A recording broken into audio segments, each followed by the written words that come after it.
The Home Inquiry Project, Enhancing Elementary Pre-Service Teachers' Awareness of the Process of Scientific Inquiry. This presentation will describe an overview of the Home Inquiry Project that I utilized in my Science Methods course for pre-service teachers. I will also discuss the reasons why I use this project in the course. And then you will hear two sample projects from two pre-service teachers, Christina Folk and Stephen Croft, who will describe their home inquiry journeys and their reflections on it. Science education reform documents emphasize the importance of incorporating scientific practices in science classrooms, especially at the elementary level, which is the basis of successful K-12 science education. Teachers are encouraged to facilitate students' active participation in authentic scientific inquiry and their understanding of the process of science. This requires that teachers be well-informed and comfortable with the scientific inquiry process themselves. However, one major obstacle in implementing this important recommendation, in particular at the elementary level, is elementary teachers' lack of prior experience and consequently inadequate knowledge of and confidence in practice and teaching of the process of the scientific inquiry. Immersing pre-service teachers in science investigations that mimic the process of scientific inquiry has been shown to be an effective means of increasing their scientific inquiry knowledge and skills, as well as their confidence and motivation in teaching through inquiry. Such changes in teachers' attitude and self-confidence, as well as their beliefs about science, has been shown to be accompanied by subsequent changes in their teaching practices. For the majority of teacher candidates, particularly elementary pre-service teachers, their prior science experiences have been quite limited and oftentimes negative. As a result of their K-12 education and other factors such as the media, many hold stereotypical images of scientists and their work. What they recall from their science experiences includes completing science-related worksheets, watching videos, and listening to teacher lectures, with sporadic hands-on activities that were mainly meant as confirmation of information by the teacher and/or the textbook. Pre-service teachers' prior experiences influences their beliefs about the process of science. They often think about science as a rigid, step-by-step process referred to as the scientific method that they remember from their elementary and secondary school experience. Unfortunately, this is still being taught in the classrooms when the students are told that scientists carry these step-by-step processes in order to do their work. So a lot of times pre-service teachers, especially at the elementary level, come to the teacher education programs with the thought and beliefs and attitudes that science is really boring, difficult, and of really little or interest or relevance to them. If this continues, they will go into the classrooms teaching the way that they were taught or avoiding science altogether, which will continue the cycle of disinterest in science and also thinking of science in a very rigid fashion.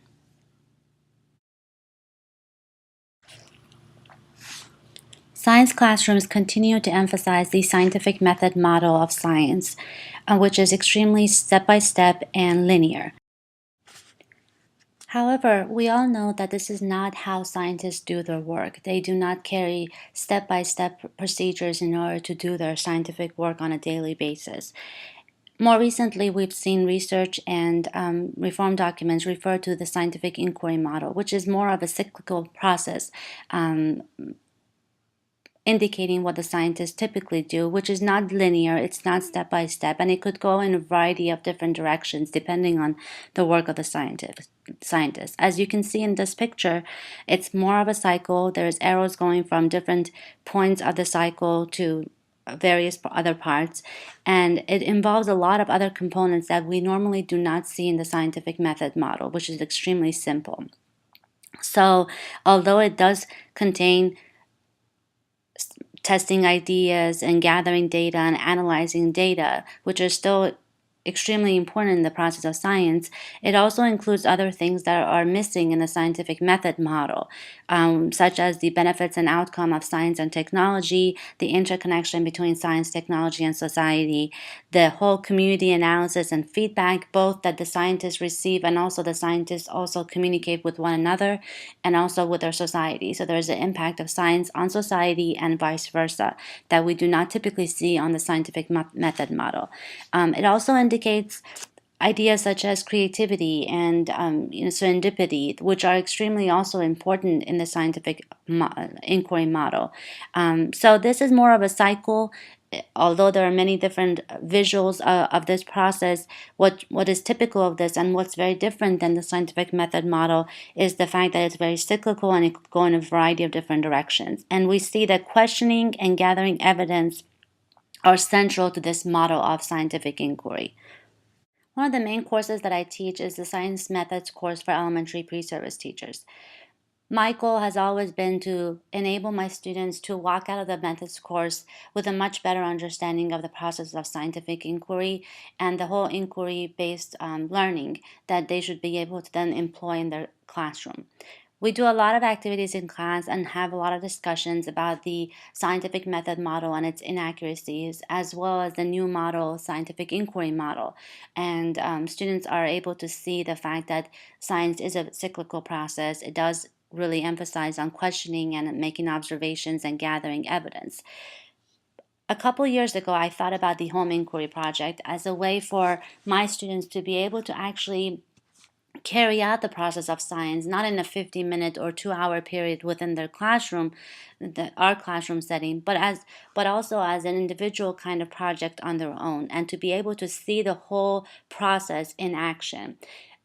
I also wanted them to be able to begin work on this project without really being introduced to either the inaccuracies of the scientific method model or the new science inquiry model. So the home inquiry project basically involves students in being given 3 options initially. I asked the students very early on in the semester to choose one of the 3 tasks, either observing the daytime sky, observing the nighttime sky, or doing field observations of a particular location of their choice. I really didn't give them a whole lot of directions other than asking them to pick one of those tasks and then making observations and listing questions that come to mind.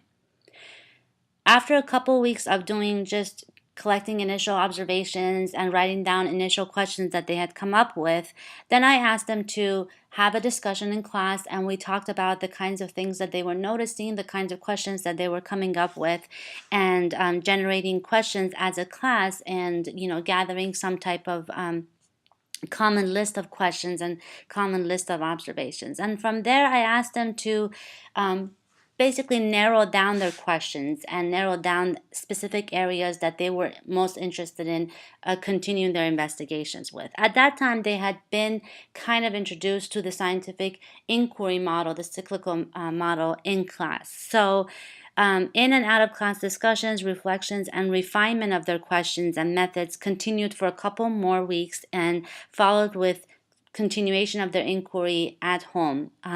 So a lot of students began looking at the nighttime sky, and then their questions were about the solar system, about the stars, why the moon has different kinds of phases, what influences that.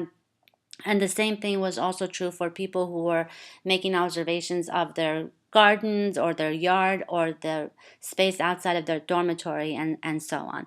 And then they basically used the classroom discussions to narrow down the questions that they were really interested in pursuing.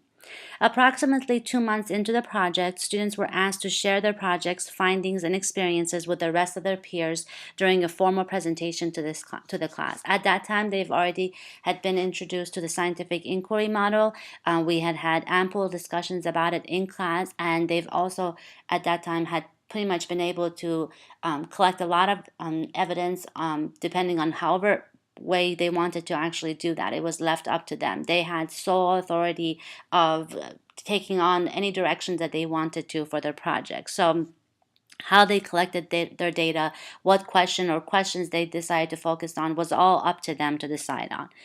As part of their final presentations, they were asked to make connections between their inquiry investigations and what they had learned in the course about science inquiry, and also to address how they foresee using this experience in their future teaching in the classrooms. What you're about to see are two examples of pre-service teacher projects. One is by Christina Folk and the other is by Stephen Croft. I had two sections of methods courses by the time that they were presenting their presentations, and they also got to share them online. They were able to see that three tasks that were very simple that they could choose from in the beginning of the semester led to a variety of questions and a variety of investigations, as well as a variety of data collection methods and analysis methods. So students took their investigations into very different directions, some of them, and some of them stuck with their initial questions all the way to the end. So I just wanted to share these two projects with you for you to be able to see how two pre-service teachers experienced this project and what they took away with it from this project.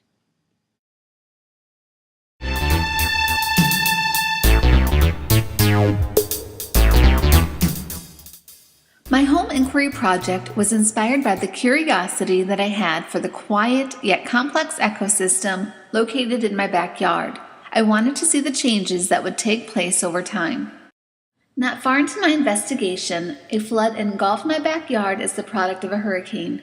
After the flood, I changed my inquiry to focus on the effects of flooding, specifically on insects, bugs, and spiders. When I noticed an increasing number of displaced wildlife found on my porch, in my garage, and throughout the yard, I was intrigued to know more about flooding and its effects on wildlife. With new predictions and hypotheses about the effects of flooding, I began researching possible explanations to my questions. This was done through listening to my peers, finding articles and books related to my topic, as well as piecing together my own evidence and experiences. Through various explorative methods, I was able to discover that floods displace many insects, animals, and other wildlife every year. Insects' reaction to the flood, specifically mosquitoes, have a direct impact on human life. Excessive rain over a short period of time will flood the soil and cause insects to seek dry ground. Some insects retreat to other locations with unfavorable conditions to areas that can produce direct harm to people. Long after the flood subsides, insects take shelter in old tires, tops of cans or canisters, and often parts of homes. The stagnant water is a breeding ground for diseases and should be treated with caution. I was able to take my findings and apply a proactive approach to flooding around my house. This consisted of removing any abandoned furniture or containers that would make a great residence for displaced insects. Areas where insects found shelter should be disinfected or removed. When I started this project, I was interested in learning more about the nature located in my backyard. What I took away from this project was the awareness that people are not the only ones who are greatly impacted by weather and natural disasters. I have also found effective ways to protect my daughter against the effects of flooding. I'm not finished with my research, nor do I think I ever will be. As the world changes around me, I want to make sure that I am also evolving, taking every possible step to stay informed and make decisions that will positively impact my family and me.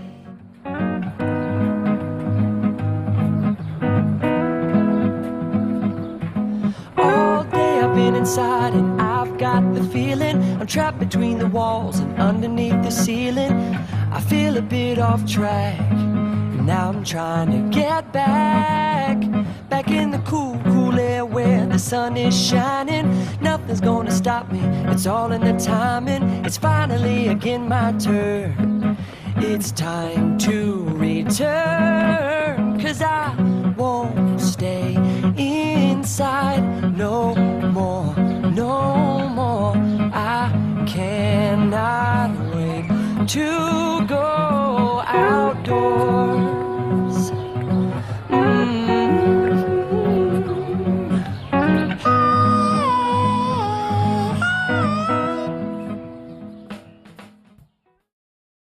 I never could have imagined that doing something as simple as observing the night sky could lead me on such an interesting journey.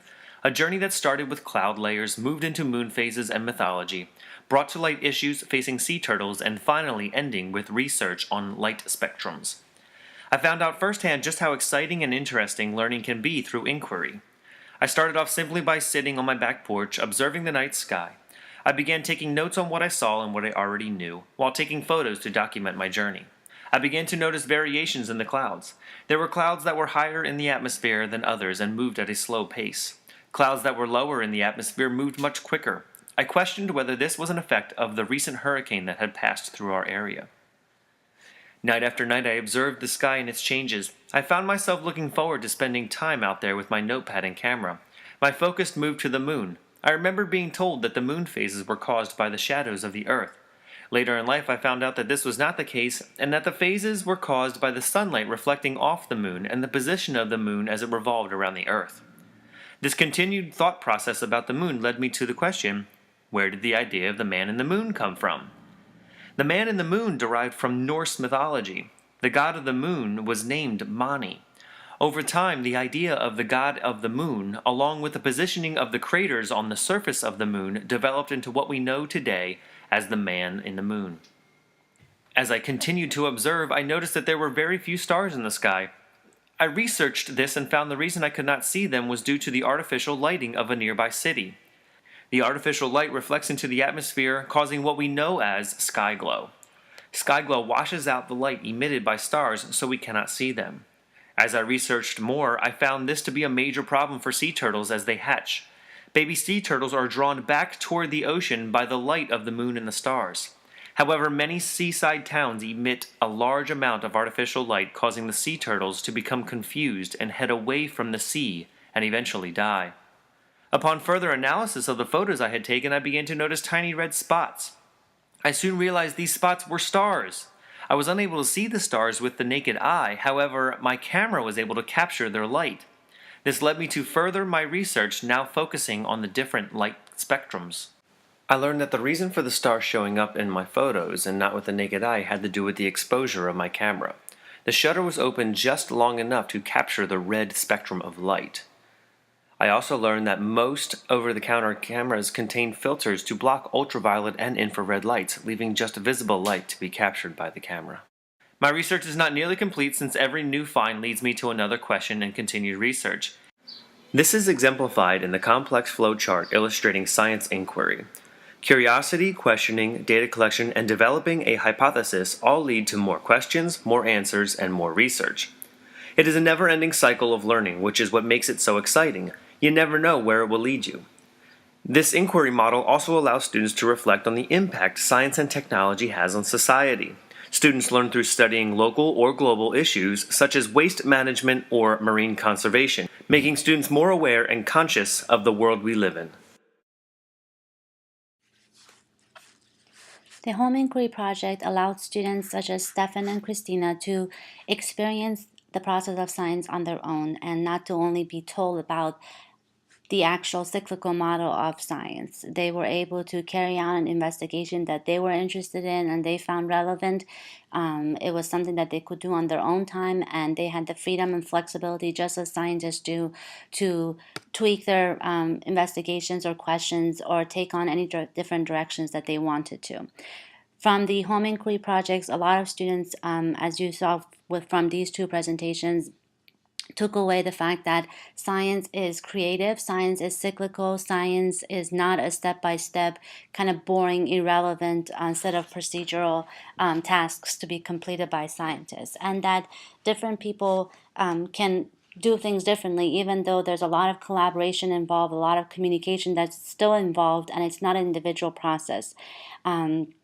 So they took away a lot, and my main goal was for them to be able to experience this so that they can also do similar projects in their own classrooms in the future. Now, in their classrooms, they could have all the students do a particular question, or they could do something similar to what we did in the class and allow students to pick and choose their own questions. So rather than doing the science fair project, which limits students' creativity most often, or having students all focus on one particular set of questions that has step-by-step procedures to follow, this kind of project allows students more flexibility to experience science as is typically experienced by scientists.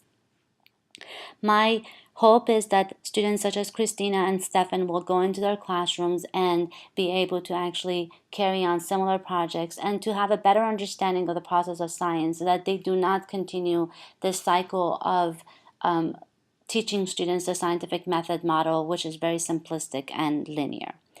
I hope we all hope that you actually enjoyed this presentation. If you have any questions, please do not hesitate to contact me at the email address that you see on this slide.